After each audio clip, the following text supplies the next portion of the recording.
जन्नत की हम भी पढ़ेंगे इंशाल्लाह, हमें भी मिलेगी। और नमाज के ज़रिए वैसे ही कुर्ब इलाही नसीब होता है। इंसान को एहतमाम करना चाहिए कि तहियतुल वज़ू का और गुनाहों का कफ़ारा भी है। नफिल इबादत से छोटे गुनाह अल्लाह पाक माफ़ कर देते। जब हमारे फ़राइज़ में कमी आएगी ना, तो अल्लाह पाक कहेंगे देखो इस बंदे के पास कोई नवाफिल हैं तो वो ले आओ, उससे कमी पूरी कर लो। जब नफिल भी नहीं होंगे, आज हमारे पास नफिल भी नहीं, पहले के बादशाहों के मैंने आपको वाक़यात बताए हैं, वो 2-2 हज़ार 3-3 हज़ार नवाफिल इतनी मसरूफियत के बाद भी रोजाना पढ़ते थे।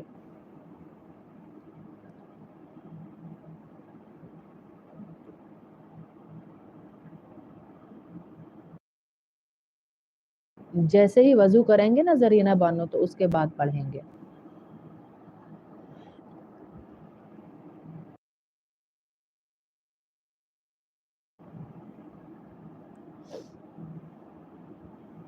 हर वजू के बाद 2 रकात नमाज पढ़ना दिल और दिमाग को सुकून भी देता है।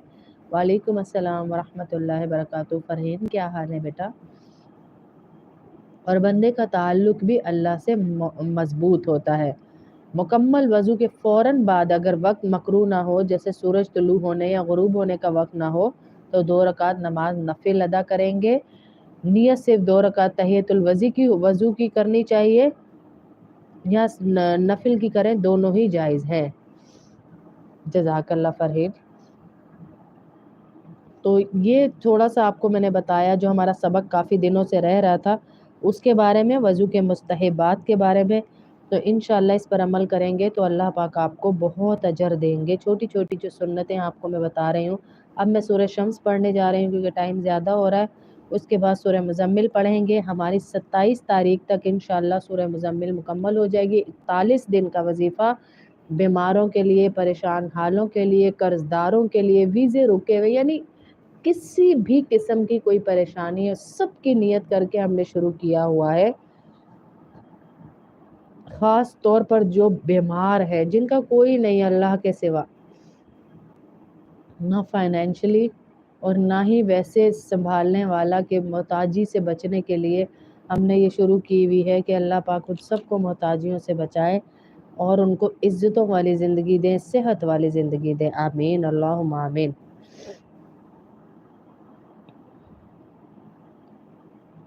क्योंकि मेरी बहनों, कई दरवाजे हैं जहाँ पर ना हमें झुक कर गुजरना पड़ता है। जिंदगी के हर दरवाजे से अकड़ के नहीं गुजर सकते। और भाई मैं बड़ी वड्डी चीज है। जिंदगी के कई दरवाजों से हमें झुक कर गुजरना पड़ता है, झुकना पड़ता है हमें कामयाब होने के लिए है। कामयाब होने के लिए जिंदगी के कई दरवाजों से झुक के गुजरना पड़ता है। आप सीधे हर दरवाजे से नहीं गुजर सकते, आपको झुकना पड़ेगा, हारना पड़ेगा, माजरत करनी पड़ेगी, सॉरी कहना पड़ेगा। जरूरी नहीं कि हम हर जगह पे कहें कि भाई हम ही ठीक है, साडी सोच ठीक आ, अस्सी ठीक आ, बाकी सारे गलत नहीं।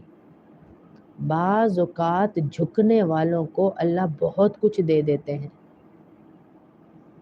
क्या फर्क पड़ जाएगा कि हम कह दें सॉरी जी मुझसे गलती हो गई है। और जिम्मेदारी इंसान को बड़ा करती है। बार बार कहने से मैं वड्डा मेरी इज्जत करो, मैं वड्डा मेरी इज्जत करो, जिम्मेदारी इंसान को बड़ा करती है। और जिम्मेदारी क्या है कि आप झुक जाए। बड़ा हमेशा झुक जाता है, ज़रूरी नहीं कि छोटे ही झुके। अपने रिश्तों को बचाने के लिए, अपनी बढ़ाई को, अपनी इज्जत को बचाने के लिए झुक जाए तो अल्लाह रब्बुल इज़्ज़त उस झुकने का बदला ज़रूर देंगे आपको इंशाअल्लाह।